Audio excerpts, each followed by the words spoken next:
గారి నాయకత్వం, డిఎంఆర్ గారి నాయకత్వం.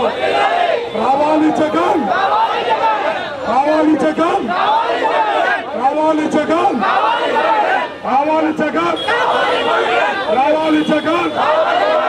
జోహార్ డాక్టర్ వైఎస్ రాజశేఖర రెడ్డి గారు.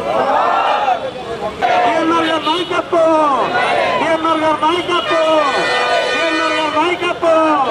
జై జగన్, జై జగన్, జై జగన్. వైఎస్ఆర్ కాంగ్రెస్ పార్టీ ఇన్ఛార్జ్ వాళ్ళు ఈ విగ్రహాన్ని మన సొంత ఖర్చులతో సుందరీకరణ పనులు చేసి ఆయన చేతులు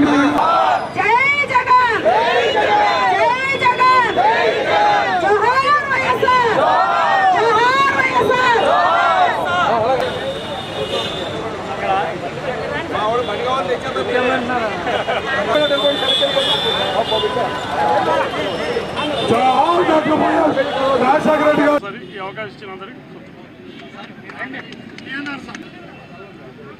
ఎవరు మాట్లాడతారు? 2 మాటలు చెప్పేసి మీరు మహిళా ప్రెసిడెంట్, నేను సిటీ.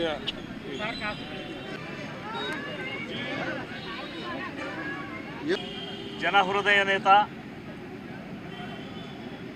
స్వర్గీయ డాక్టర్ వైఎస్ రాజశేఖర రెడ్డి గారి 77వ జయంతి మహోత్సవ కార్యక్రమాలు అత్యంత వైభవంగా సంతోషంగా ఈ రోజున ప్రజలందరూ కూడా ఎక్కువ సంఖ్యలో పాల్గొని ఇది మా ఇంటిలో కార్యక్రమం, ఇది మా సొంత కార్యక్రమం అని అందరూ కూడా సొంత కార్యక్రమంలా చేసుకుంటూ ఈ కార్యక్రమంలో పాల్గొన్న వైఎస్ఆర్ కాంగ్రెస్ పార్టీ కార్యకర్త నాయకులు ప్రతి ఒక్కరికి కూడా పేరు పేరున నేను ప్రత్యేకంగా ధన్యవాదాలు తెలియజేస్తున్నాను.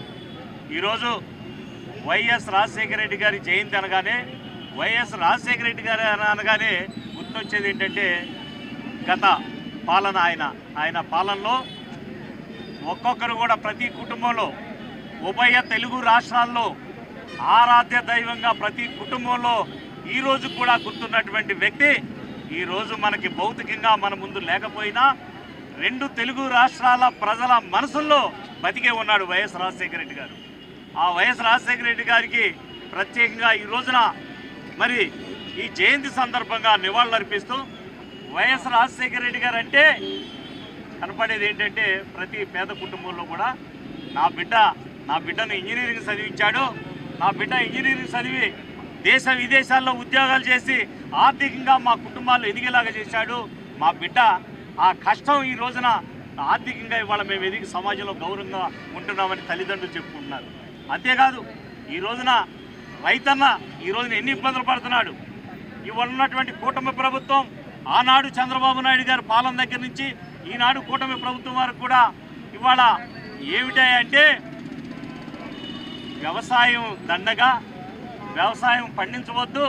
ఆ రోజున దండగా అన్నాడు వ్యవసాయం, ఈ రోజున అసలు పంటే వద్దు అంటున్నాడు మహానుభావుడు ఇవాళ చంద్రబాబు నాయుడు గారు. కానీ వ్యవసాయం అంటే దండగ కాదు, వ్యవసాయం అంటే పండుగ అని చక్కగా ఎంత టైం కావాలో అంత టైం కూడా ఉచిత కరెంట్లు ఇచ్చి చక్కగా జలయజ్ఞాన్ని ప్రవేశపెట్టి రైతన్నలందరినీ ఆదుకుని ప్రజలందరికీ మనసుల్లో కూడా దేవుళ్ళ నిలిచాడు వైఎస్ రాజశేఖర రెడ్డి గారు.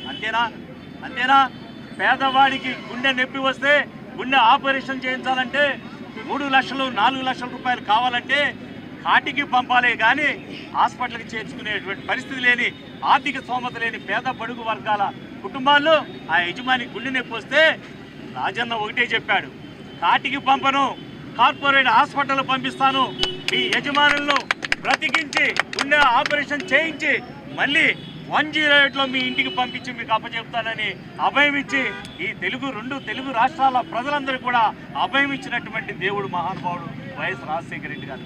ఒకటేనా ఫీజు రియంబర్స్మెంట్గా ఒకటి కాదు, ఇలా చెప్పుకుంటూ వెళ్తే రాజశేఖర రెడ్డి గారు చెప్పినటువంటి పథకాలన్నీ కూడా ఈ రోజున ఈ కూటమి ప్రభుత్వంలో శూన్యమైపోయాయి.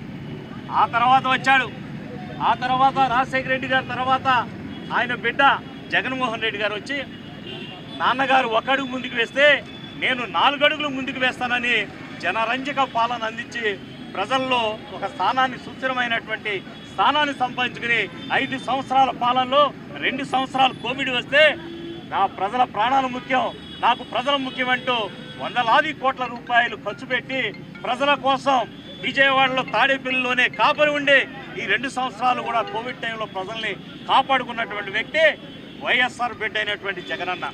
చూస్తున్నాం ఇదంతా కూడా. ఆయన నవరత్నాలు అందిస్తున్నాడు, కానీ 21, 22 రత్నాలు అందించాడు. ఏదైనా ఇప్పటిలాగా ఈ కూటమి ప్రభుత్వం లాగా పార్టీలు చూశాడా, వర్గాలు చూశాడా, మతాలు చూశాడంటే లేదు.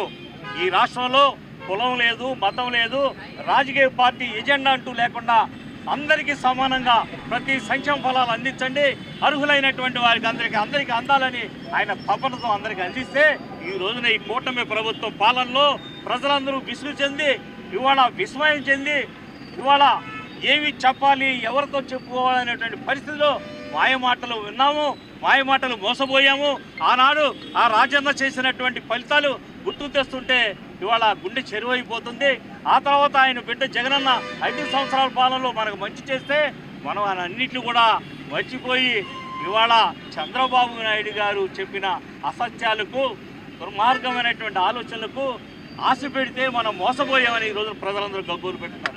అందుకే వైఎస్ రాజశేఖర రెడ్డి గారిని ఈ రోజున భౌతికంగా మన ముందు లేకపోయినా వైఎస్ రాజశేఖర రెడ్డి గారు మన ముందే ఉన్నట్టుగా, మన మనసుల్లో ప్రజల్లోనే ఉన్నట్టుగా, మన గుండెలోనే ఉన్నట్టుగా ఈ రోజున కొలుస్తున్న డాక్టర్ వైఎస్ రాజశేఖర రెడ్డి గారికి. అందుకనే 77వ జయంతి కార్యక్రమాలు, ఉత్సవాలు ఈ సంవత్సరం ఎంత వైభవంగా జరుపుకుంటున్నామో ఎక్కడ చూసినా చూడండి. వాళ్ళ ప్రజల్లో వచ్చింది వాళ్ళ చైతన్యం. ఆనాడు రాజన్న, ఆ తర్వాత జగనన్న, వీళ్ళ తప్ప ఈ రోజున ఈ కుటుంబ ప్రభుత్వ పాలనలో విసిగిపోయి వేజారిపోయి నష్టపోతున్నామని వాళ్ళ ప్రజలు గగ్గోలు పెడుతుంటే రాజన్న జయంతి అనగానే ఎంతమంది ఈ రోజున జయంతి కార్యక్రమాలకు హాజరయ్యి రాజన్నకు నివాళులు అర్పించడానికి వచ్చారంటే ఇక అంతకంటే నిదర్శనం ఇంకోటి లేదు. అందుకే రాజన్నకు మేమంతా కూడా ఘనమైనటువంటి నివాళులు అర్పిస్తూ జోహార్లు అర్పిస్తున్నాం. డాక్టర్ వైఎస్ఆర్ జోహార్, doctor YSR, doctor YSR, doctor YSR, doctor YSR. Thank you. 2023లో బ్యూటిఫికేషన్ ఏలూరులో 5 ప్రదేశాల్లో చేస్తానికి నిర్ణయించి దానిలో భాగంగా ఇక్కడ ఫౌంటైన్ పెడతానికి మొత్తం తొలగించారు.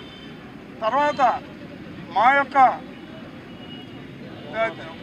పోరాట పటిమలో దానిని మేము సంవత్సరాల క్రితం కమిషనర్ గారిని కలవడం, కమిషనర్ గారు దీనికి కాగితాలు లేవని కూటమి ప్రభుత్వం వారి ఒత్తిళ్లకు లొంగి ఈ కార్యక్రమం మమ్మల్ని చేయనివ్వకుండా కమిషనర్ గారు చాలా ఇబ్బంది పెట్టారు. ఆయన పెట్టిన ఇబ్బందికి సుమారు మా నాయకులు, సిటీ ప్రెసిడెంట్ గారు, మహిళా ప్రెసిడెంట్ గారు వీరి ఆధ్వర్యంలో సుమారు 15 సార్లు కమిషనర్ గారు కలిసిన మీకు ఎక్కడ దాన్ని బాగు చేసుకోవడానికి ఇది లేదు, ఎక్కడ మీరు అది అక్రమంగా కట్టారంటే మేము 2010లో మున్సిపల్ కార్పొరేషన్లో జరిగిన సిఆర్ నుంచి మాజీ శాసనసభ్యులు బడేటి బుజ్జి గారు కోర్టులో దీనిపై వేసి మున్సిపాలిటీ వారు ఇది సక్రమంగా ఉందని గెలుపుకి మున్సిపాలిటీ వారు పోరాడి గెలిచారు. ఆ కాగితాలన్నీ కోర్టులో మేము తీసుకుని కలెక్టర్ గారికి సబ్మిట్ చేస్తే కలెక్టర్ గారు సహృదయంతో ఆ మహానేత విగ్రహం పార్టీలు చూడొద్దు, ముందు ఇమీడియట్గా దాన్ని బాగు చేయడానికి పర్మిషన్ ఇవ్వమంటే కమిషనర్ గారు దాని తర్వాత కూడా 4 రోజులు మమ్మల్ని ఇబ్బంది పెట్టారు. జాయింట్ కలెక్టర్ గారు మళ్ళీ మేము కాగితం ఇవ్వగానే ఎమ్మటే కమిషనర్ గారిని కలవండి నేను చెప్పానని చెప్తే 3 రోజుల క్రితం మాకు పర్మిషన్ ఇస్తే మేము మా committee YSR Congress party committee మా జిల్లా అధ్యక్షుల ఆధ్వర్యంలో మేము దీన్ని సుందరీకరణ చేయడం జరిగింది.